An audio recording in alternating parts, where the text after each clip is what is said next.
Abyan, ikaw bala nagahandong o nagatinguha sa pagkilala sa Diyos?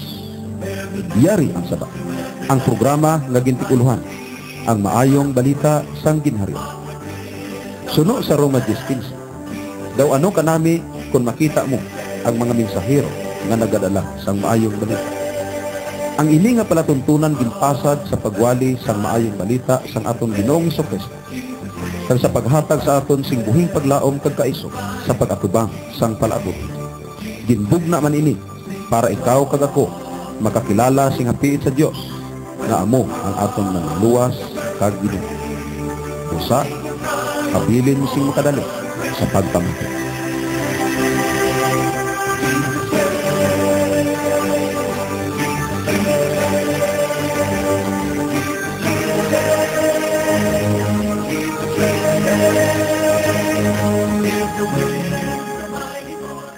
Mayong hapon sa tanan nga mga kauturan kag mga kabyanan nga padayon nga pamati sa sini nga programa ang maayong balita sang ginharian sang aton Ginoong Jesucristo. Kag welcome kamo tanan sa sini nga hapon. Kag antes ako magapadayon mga kauturan kag mga kabyanan, ako anay loyag ko tamyawon ang aton mga sponsors sa sini nga program, si Mr. and Mrs. Edgar and Anafi Lopez, kag subong man si Mrs. Rona Lewis kag si Mr. and Mrs. Raul and Charis Coria. Sa sining hapon kadto kita sa aton nga topic, isa sa mga topiko mga kauturan kag mga kabyanan nga wali man sang iban nga mga kaiglesiyahanan.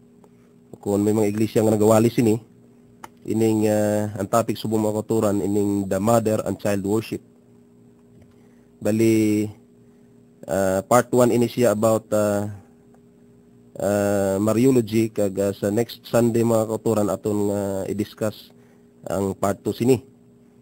Isa sa pinakabantog nga ehemplo kung paano ang Babylonian paganism nagpadayon sa aton nga panahon, amo ang makita naton kung paano ang iglesia nga Roman Church mga kauturan nag-imbento sang pagsimba kay Mary, agud nga maislan lang ang una nga pagsimba sang ginatawag nga goddess mga kauturan kag mga kabyanan.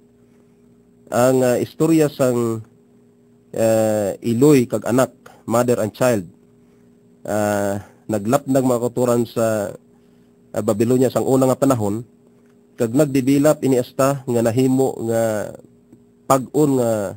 mapag-on nga pagsimba.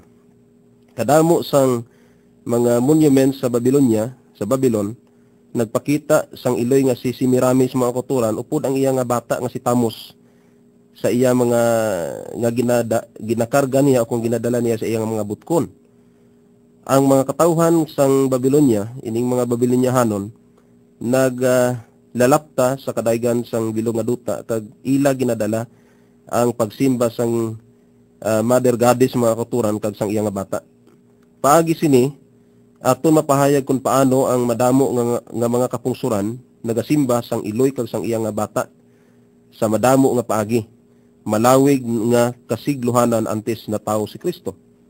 Sa mga pungsod nga yara ang kinaiya sang pagsimba mga kauturan, ang iloy kag bata ginatawag sa madamo nga mga pangalan.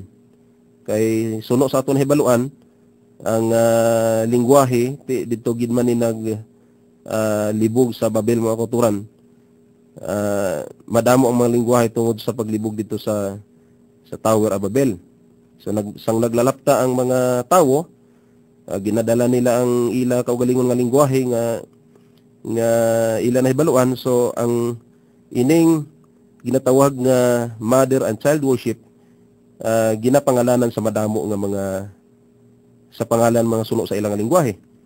Sa mga Chinese mga kauturan, may ara nga mother goddess nga ginatawag nga Xingmu. Kung kung sayuron Holy Mother. Siya ginalaragway nga may bata sa iya nga mga butkon kag may kasanag sang himaya sa iya nga mga ulo. May mga record kita sina maturan nga mabasa sa libro nga The Heathen Religion, page 60. So, ang ancient Germans nagasimba sang virgin nga si Hertha nga may bata sa iya man nga mga butkon. Ang mga Scandinavians nagtawag sa iya nga Disa nga may bata man sa iya nga butkon. Ang mga Etruscans nagtawag sa iya nga Nutria, kag sa mga Druids mga kauturan kang makabiyanan si Virgo Patitura, ginasimba subong Mother of God. Kag sa India siya ginatawag subong Indrani nga may bata man sa iya nga mga butkon. Ang Mother Goddess mga kauturan ginakilala subong Aphrodite o kun si Ceres para sa mga Greeks, kag Nana naman para sa mga Sumerians, kag Venus kag Fortuna para sa iya mga devoto sa Roma sang unang panahon. Upod man ang iya nga bata nga si Jupiter mga kauturan kang makabiyanan. Mabasa ta na siya sa libro ni Hislop sa The Two Babylons page 20. So sa India ginasimba man si Devaki kag ang iya bata nga si Krishna. Kag sa malawig nga mga tinuig si Isi o kun Isi, isa ka great goddess mga